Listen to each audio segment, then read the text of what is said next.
Hello बच्चा लोग, कैसे हैं आप लोग। उम्मीद करते हैं अच्छे होंगे, अच्छे से आप सब पढ़ाई करते होंगे। देखिए, हम क्लास 10th का न्यू बैच स्टार्ट कर दिए हैं, ऑनलाइन और ऑफलाइन दोनों।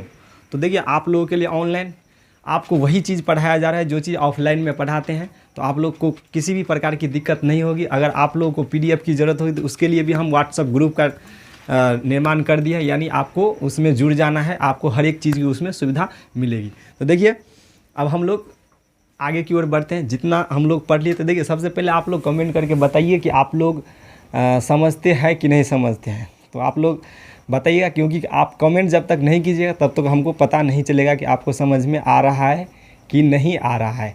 और हाँ, आप लोगों को पढ़ाई में मन लगता है कि नहीं, तो बताइए आप लोग मन लगता है या नहीं। देखिए, अभी एग्ज़ाम बहुत समय बाद है, तो आप लोग कहते होइएगा कि एग्ज़ाम सर जी नहीं है तो अभी पढ़ने में कैसे मन लगा, समझ में तो आ रहा है लेकिन पढ़ने का मन ही नहीं कर रहा है।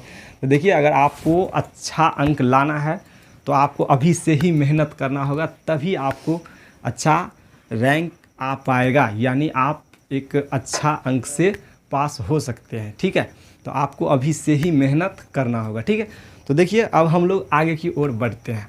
तो हम लोग पीछे वाले क्लास में मौसा पढ़ रहे थे, यानी यूक्लिड के भाग एल्गोरिदम का प्रयोग करके महत्तम समापवर्तक यानी HCF निकाल रहे थे। ठीक है, तो वहीं से हम लोग स्टार्ट करते हैं। कुछ हम आप लोग को याद दिला देते हैं। जैसे परिमेय संख्या का दशमलव प्रसार क्या होता है, शांत होता है या अशांत आवृत्ति होता है।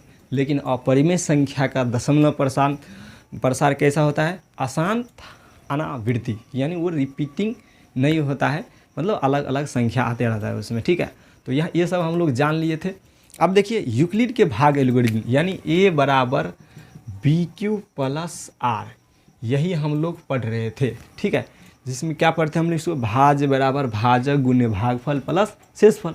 जहाँ पर ये शेषफल जो होता है वो भाजक से क्या होता है, छोटा होता है, हमेशा ये छोटा रहेगा, लेकिन 0 के बराबर या 0 से बड़ा होगा। ठीक है, तो इसको ध्यान में रखिएगा। अब देखिए, इसी का प्रयोग करके हम लोग क्या पढ़ रहे थे, मौसा पढ़ रहे थे कि नहीं। तो अब देखिए, सबसे पहले हम इसमें से एक ऑब्जेक्टिव निकालते। ठीक है, देखिए, इसमें ना इन दोनों का मौसा यानी AB का जो मौसा होगा ना, वो BR के मौसा के क्या होगा, बराबर होगा।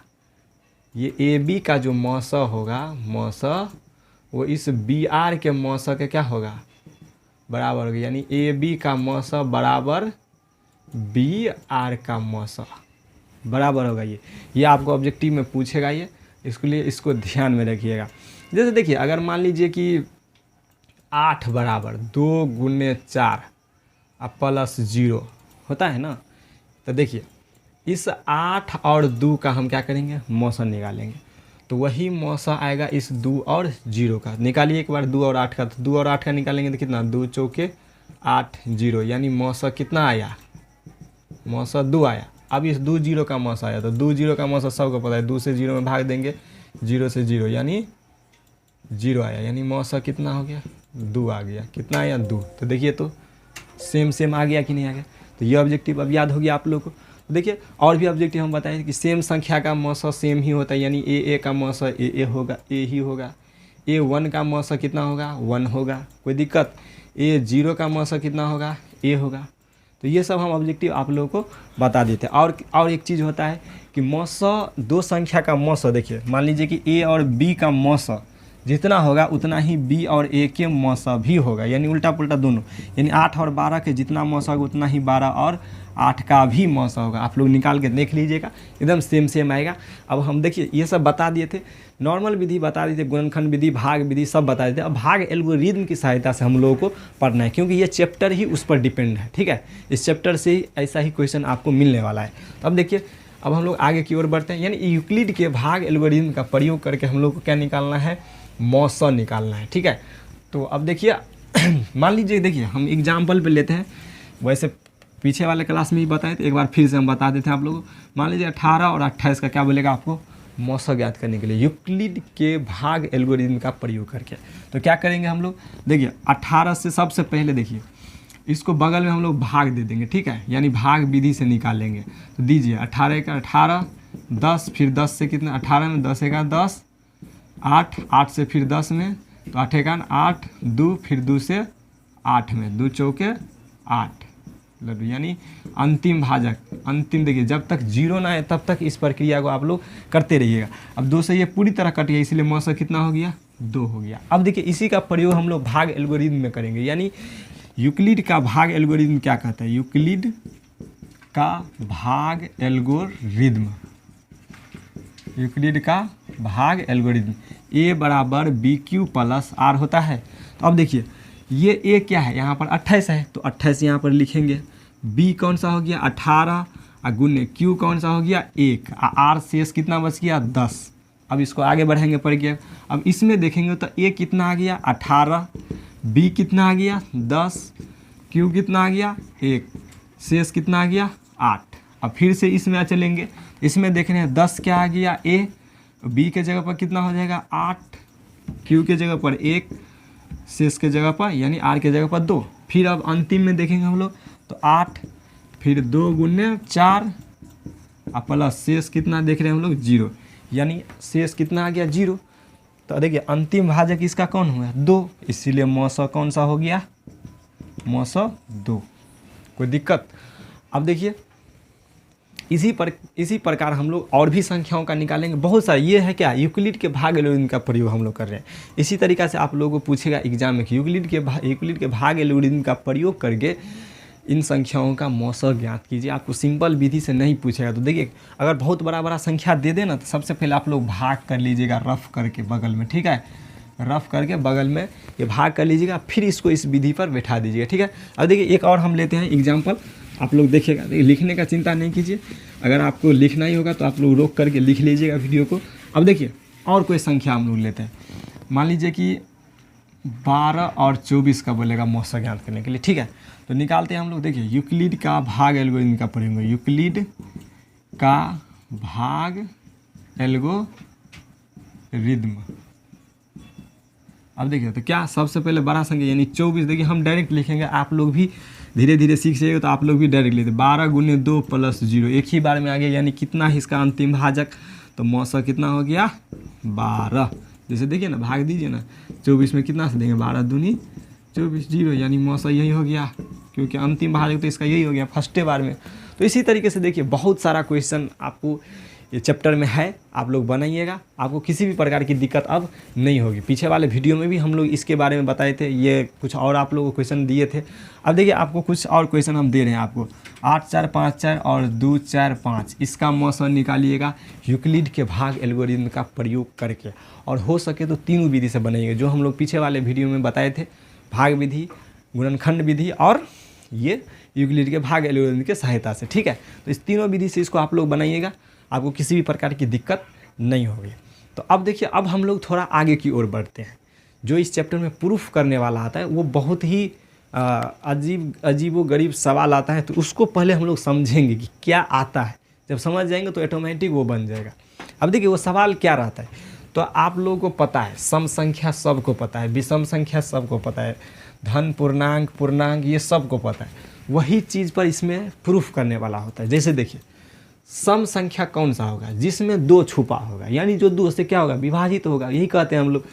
जैसे देखिए 4 में 2 छिपा है कि नहीं, 2 गुने 2। जैसे 6 में देखिए 2 गुने 3, 2 छिपा है कि नहीं। उसी पर 8 में देखिए 2 गुने 4, 2 छिपा है कि नहीं। तो इस सब को हम लोग देखिए 2, इसको कुछ और मान लेंगे, मान लीजिए क्यू, कुछ भी मान सकते हैं। इसी को देखिए 2, इसको कुछ भी मान लीजिए, एम मान लीजिए, कुछ भी मान सकते हैं, यानी तो मन होता है तो क्यू ही मानिए, कोई दिक्कत, या इसको भी 2 और क्यू ही मानिए। तो देखिए तो हम लोग सम पूर्णांक को देखिए सम पूर्णांक को हम लोग 2 क्यू के रूप में नहीं लिख सकते हैं, लिख सकते हैं कि नहीं लिख सकते हैं। उसी प्रकार विषम पूर्णांक को हम लोग 2q + 1 के रूप में नहीं लिख सकते हैं, 2q + 3 के रूप में नहीं लिख सकते हैं। यानी क्या, सम संख्या में अगर 1 जोड़ेंगे तो विषम नहीं बनता है। जैसे 2 में 1 जोड़े थे कितना बन गया 3, 4 में 1 जोड़े थे कितना बन गया 5, यानी इस तरीके से, ठीक है। तो आप लोग को यही सब प्रूफ करने के लिए पूछता है कि कोई भी धन पूर्णांक 2q या 2q + 1 या 2q + 2 के रूप का होता है दर्शाइए, या कोई भी सम पूर्णांक 2q के रूप का होता है दर्शाइए।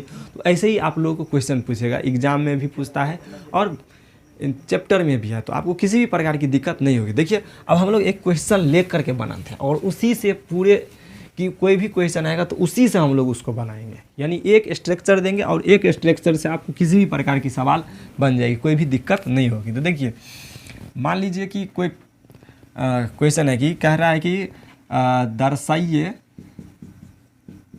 दर्शाइए कि कोई धन पूर्णांक